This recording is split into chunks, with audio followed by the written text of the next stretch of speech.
My name is Shwa, and I'm the host and founder of a podcast called Light Up with Shwa. I have a very special guest with me today, and he will introduce himself to you all who are watching or listening. And some of the people in Boston area or greater Boston area know who he is, Dr. Lazzouni. But please, Dr. Lazzouni, you are most welcome in my show today. And please introduce yourself briefly, who you are, your name, and what do you do? Assalamu alaikum. My name Walaikum is assalam. Dr. Mohamed Lazzouni. I'm delighted to be on this show. I feel very honored and privileged that you found time to make me participate in this event, which is very much appreciated. For honored guests and all those who participate in this podcast, I am your humble servant. I serve the Boston area community in terms of a number of the religious services, which include providing things like prayer services, perhaps lectures, seminars, and educational programs. That's primarily my life, and that's my purpose, and that's my sense of what I consider to be the most fulfilling part of my life. And I'm just thrilled and delighted that I'm able to participate in this podcast this morning.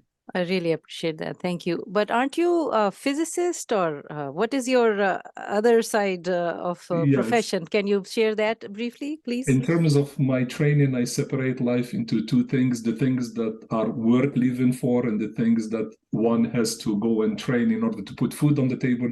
Yes, indeed. So my training is in physics. I have a PhD in physics, and professionally I work in the field of data science and deep learning, where a number of these technologies are applied in order to help with identity security and preventing against identity fraud and things of that nature. Mhm.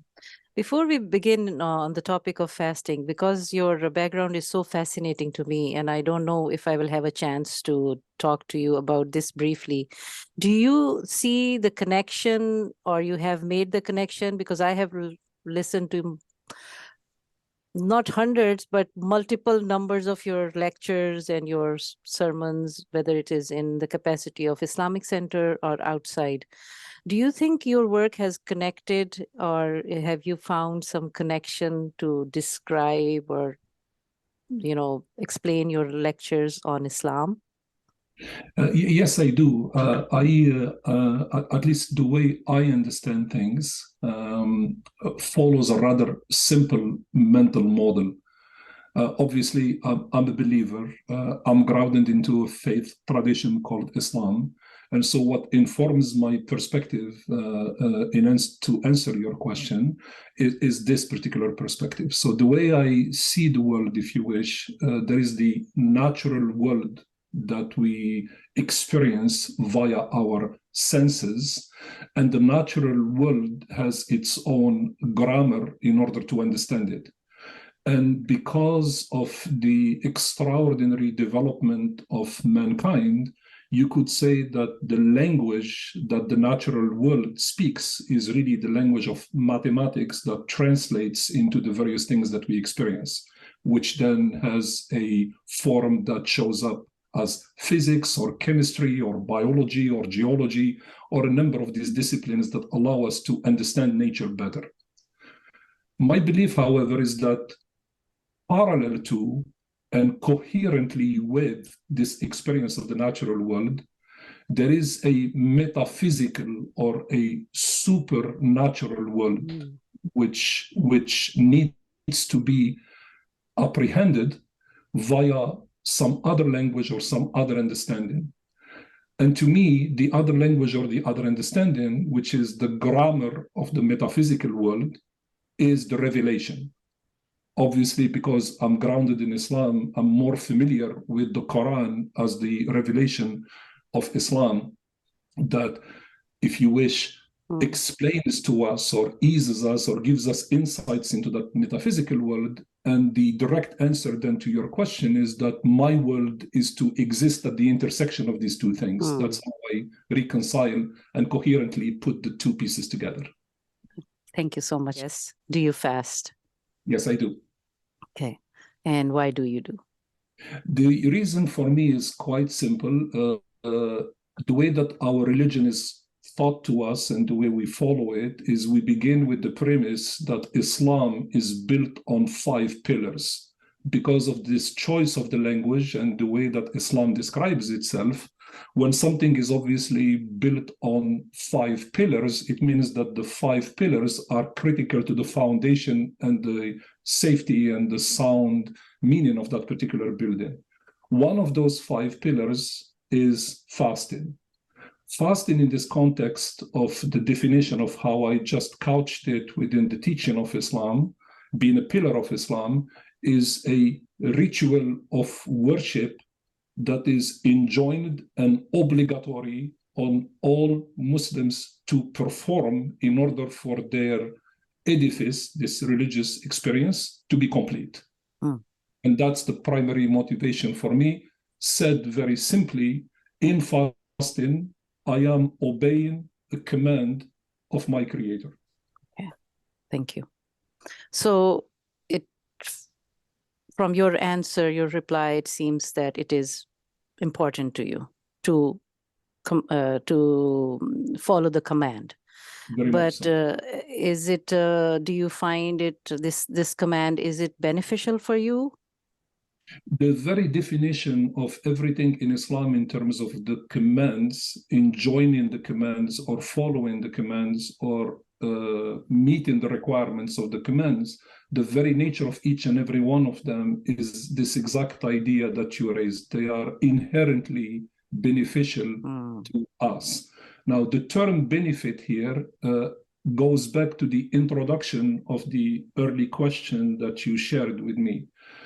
They are understood in terms of their natural dimension, and they are understood in terms of their metaphysical dimension. So there are natural benefits and metaphysical benefits that all come together in order to translate the command into something that is obviously beneficial to one's commitment to it. I hope everybody's following Dr. Lazzouni.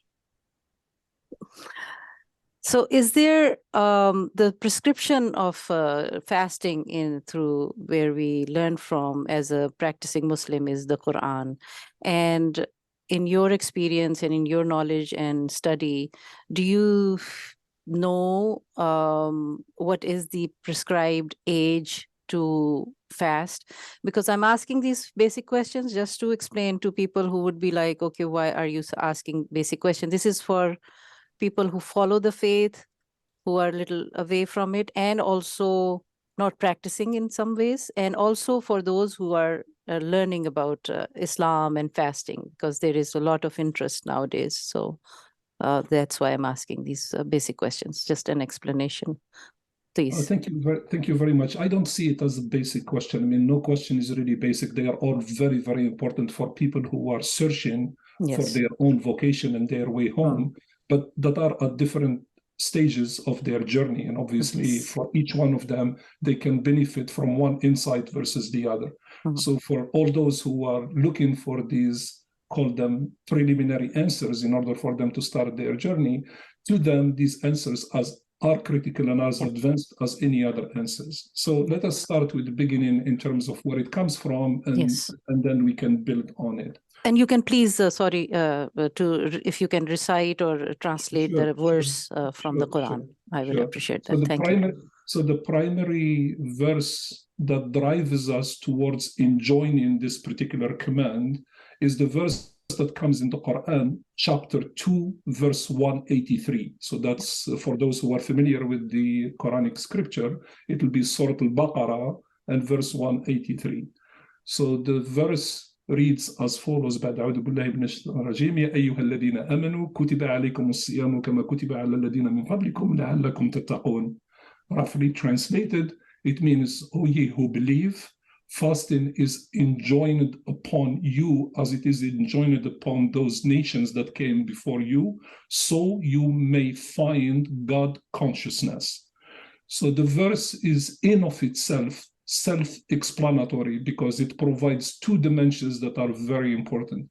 The first one is that the experience of fasting did not get discovered with Islam for the first time. It is a tradition that has existed within the Judeo-Christian Muslim heritage, including other faith traditions, from the dawn of time. where it was not so much so a discovery, it was rather a renewal of a covenant of fasting that already existed before. The second element into the verse is this idea of enjoined upon you. When something in the language of the Quran becomes enjoined, it translates in legal speak of the Islamic tradition as a commandment. So it becomes the faith community is commanded to adhere to that particular requirement.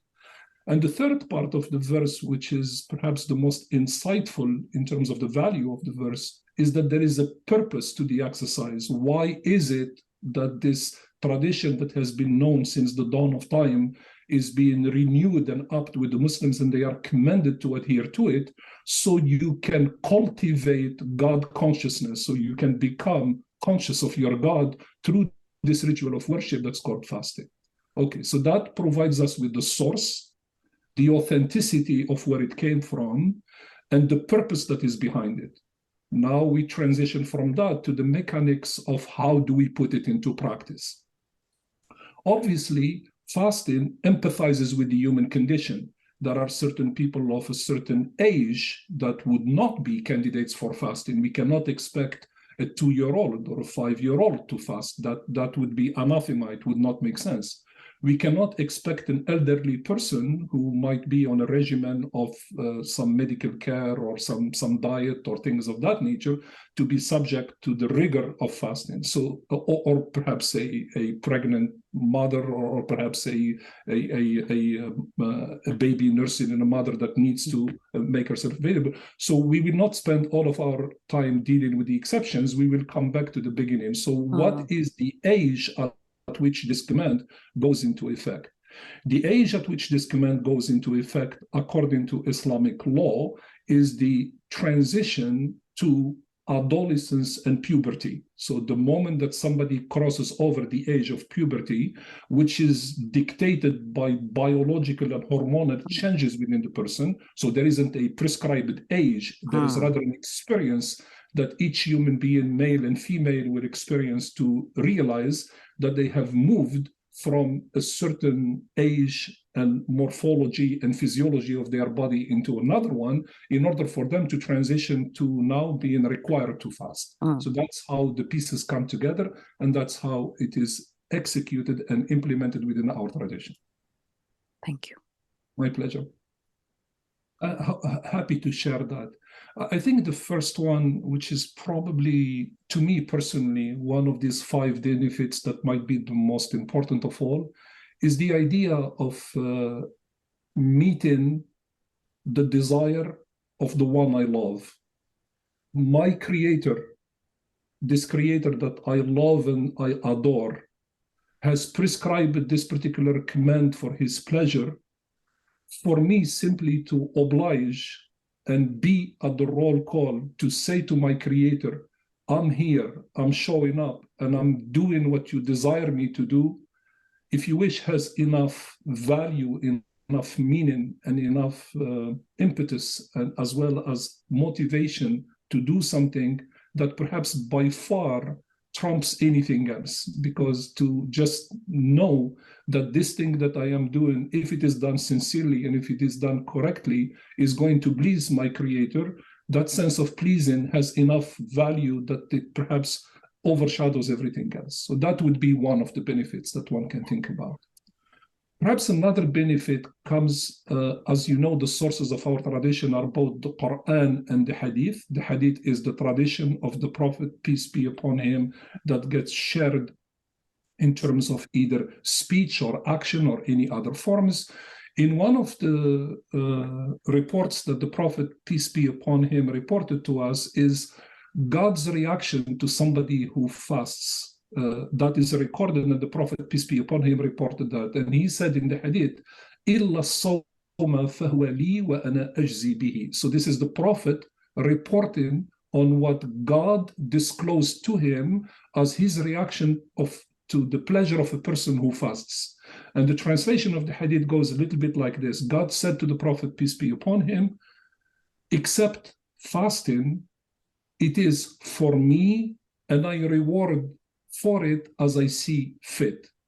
This to me suggests the idea of intimacy. When we fast, we create a special bond and relationship with God. That's a very intimate and personal relationship. So this idea of proximity, closeness, is very profound. In other words, we find a link, a bond that breaks all barriers. And now you are really into the proximity of your beloved. And fasting seems to be a pathway to make that possible. So that to me sounds like a great benefit. Would you like to give the reference of the hadith? Sure. So the hadith of the Prophet ﷺ is part of the various authentic collections. I don't have the exact number of it. This is something that I'm happy to make available to you later on. Please do. Sure, we'll do that. Yeah. Is it from Bukhari? Is it from Muslim? It's literally in all of the authentic collections. Okay. Yes. So all right. Then I know this is very known, but as our tradition encourages us to give the reference, doesn't matter how common is the hadith, even or the ayah or the verse of the Quran. So I'd be more than happy to, to provide it to you at the later stage. Well, okay, then I can find it out, but inshallah. Right, thank you. Perhaps very briefly, the two last ones that I would mention would be one around the idea of what I call the social dimension of fasting. So far, I spoke about the personal dimension. What are the benefits of the social dimension of fasting? Because obviously fasting is also a communal worship. The entire community for one particular month in a particular time window fasts together. It's not about just one individual, so there is this togetherness. So what does this do in terms of the benefits? One is obviously the solidarity, the sense that if we worship together, if it is a communal activity, we feel what others feel, we experience what others experience. So the critical benefit that comes from this is what I call cultivating empathy and cultivating compassion. Perhaps some of people who are well off to do cannot experience people who have fallen on harder times and who might not find a meal for their entire day to experience that reality. I find that fasting is a pathway that helps us cultivate the sense of sensitivity and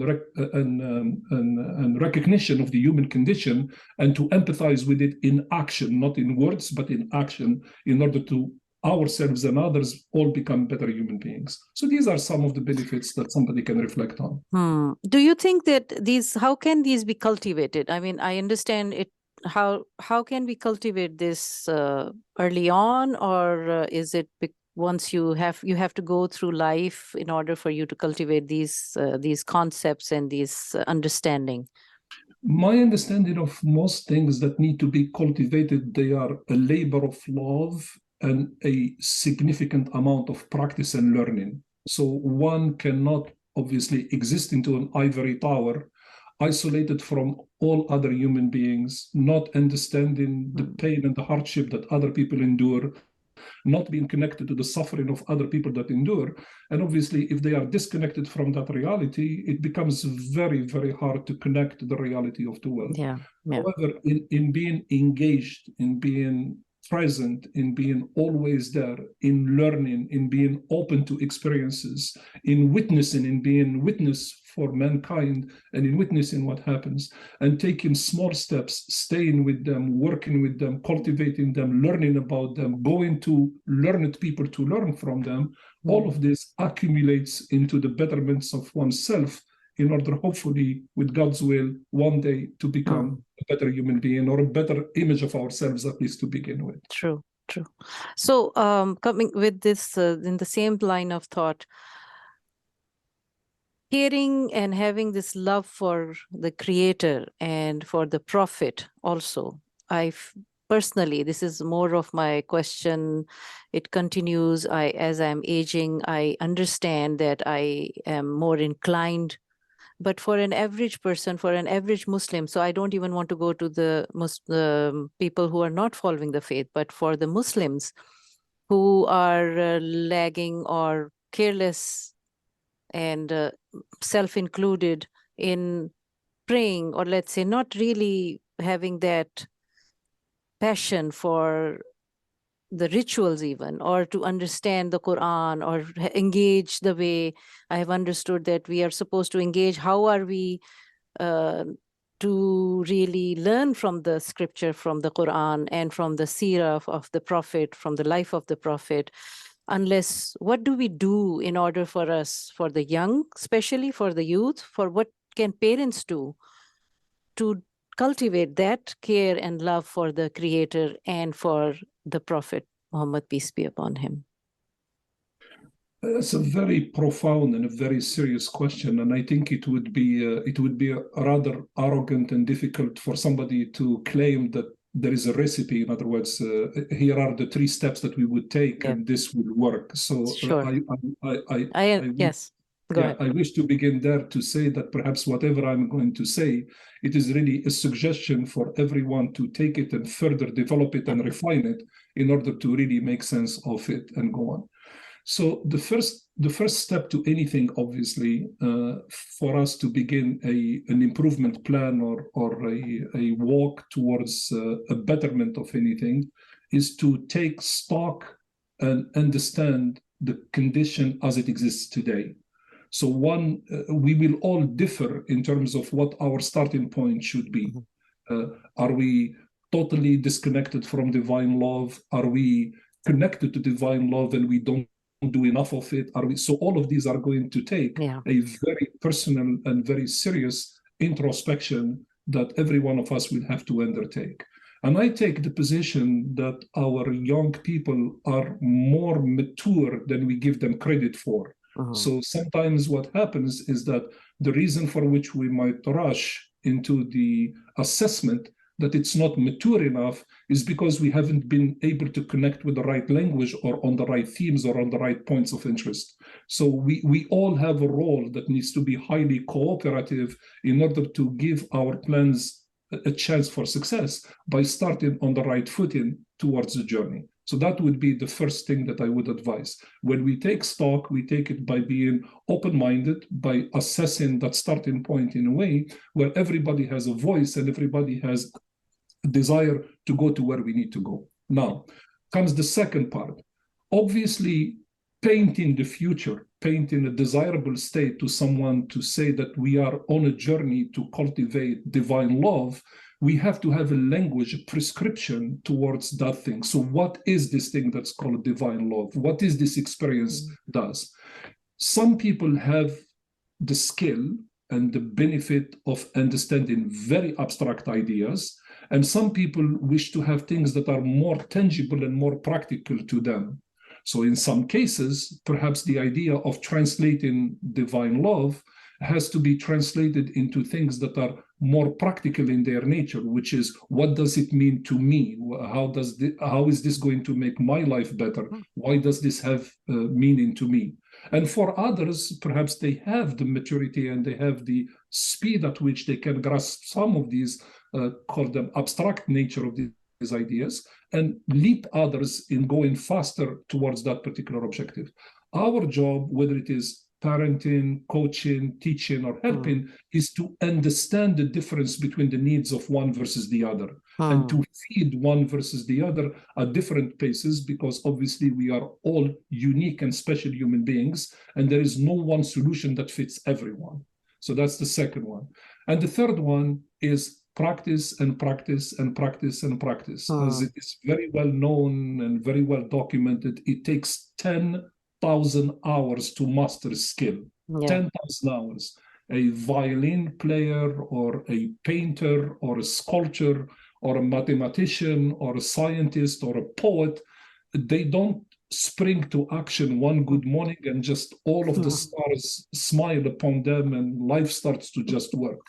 They toil and they hurt and they fail and they start again and they start again and they work at their craft and they work at their craft. And spiritual cultivation is the same idea. It's something that takes ages of development and failed experiments and retries and hardship and resilience until it develops into something that makes sense. Even in the AI age? Even Chat GPT and all. It even is in that world. yes, even that world. Okay, because Interestingly enough, if we actually know how much it took for ChatGPT to mature to start becoming the product that it is today, it is really mind-numbing on the data that it is ingested, the hours of training, and it's an extraordinary effort that finally now gives us this final product. As you explained about the cultivation and how we can engage and practice, but any personal story or example that you can share, if you can, at this moment or maybe later, that you can think that is a very it worked for you?